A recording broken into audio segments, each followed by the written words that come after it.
Be sure to subscribe for more content. Hey guys and girls, so we got Luna 2.0 in front of us right now. I made a video earlier today and Luna 2.0 did exactly as we predicted in that previous video. Basically, I gave two scenarios for Luna 2.0, a bullish scenario and a bearish scenario, with the bullish scenario going back up like this. So I suggested that the coin might do something like this and follow this as a line of support. And our bearish scenario was that this is in fact a rising wedge. And it turned out that it was indeed a rising wedge. As we can see here, there's been several points where it have been tested in the end, as you can see here. So we got 3 tests of that resistance and we got 3 tests of the supports. And we had a breakout here. So unfortunately, it did break out below the support in our bearish case scenario, and we saw this big price action downwards there to $3.78. Typically the price target for a rising wedge is the first test of the resistance and the first test of the support. The difference between those is our price target. So as you can see, we were pretty much spot on. If we would have opened a sell order at this point of the breakout, we could have ridden a 12% profit down.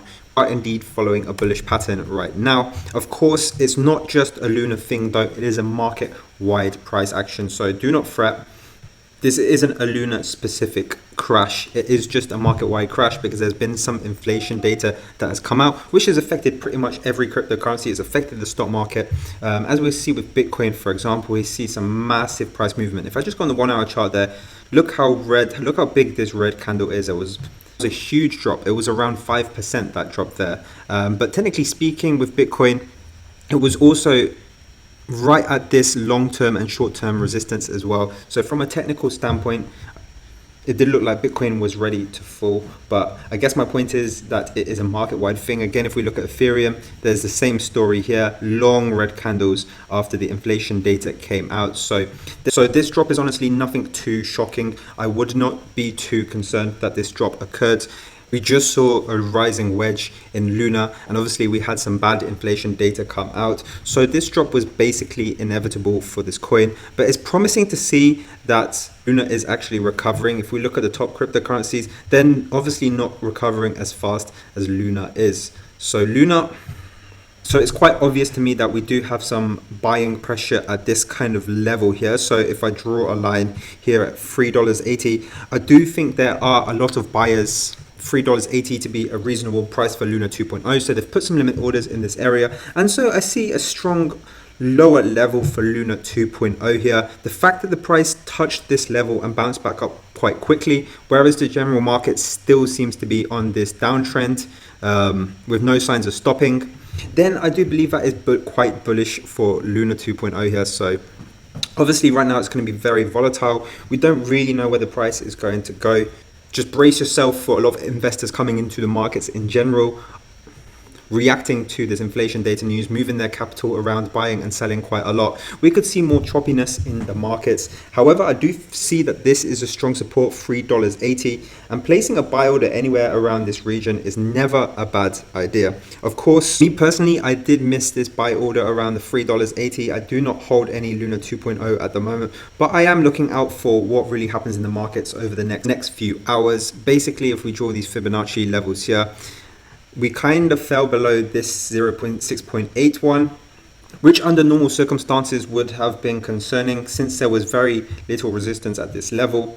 However, given the economic data that came out with the inflation, given the market-wide crash and everything, I think this is fair enough that we crashed straight through the 0.618 fib, and the fact that we've come up now to test it is very, very encouraging. And I will be watching Luna for the next few hours for any tradable signals. At the moment, I don't really see any. I'm just looking to see how Luna reacts to these different levels, whether it can hold this Fibonacci here at 0.618, for example, and continue to move up, whether the price does something like this, where it goes below the 0.618, but is able to respect this $3.80 level and come back up. At the moment, I don't know what is going to happen. I don't have any money here in Luna at the moment. But when I do see a tradable signal, as I say, then I will put a position back into Luna. At the moment though, as I said before, it is very bullish that we tested this $3.80 marker, came up extremely fast. I do believe there is a lot of buying pressure at this level.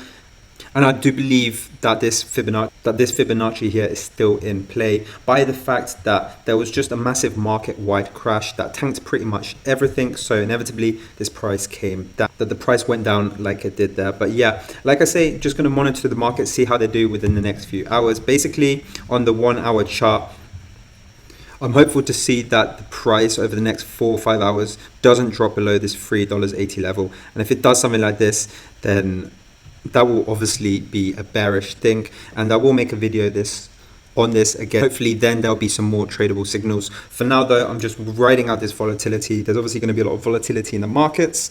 So yeah, that's pretty much all I have to say really on Luna 2.0. Note in the comments if you are shorting or longing Luna 2.0 and what your thoughts are on this recent crash. Thank you for watching this video. Take care.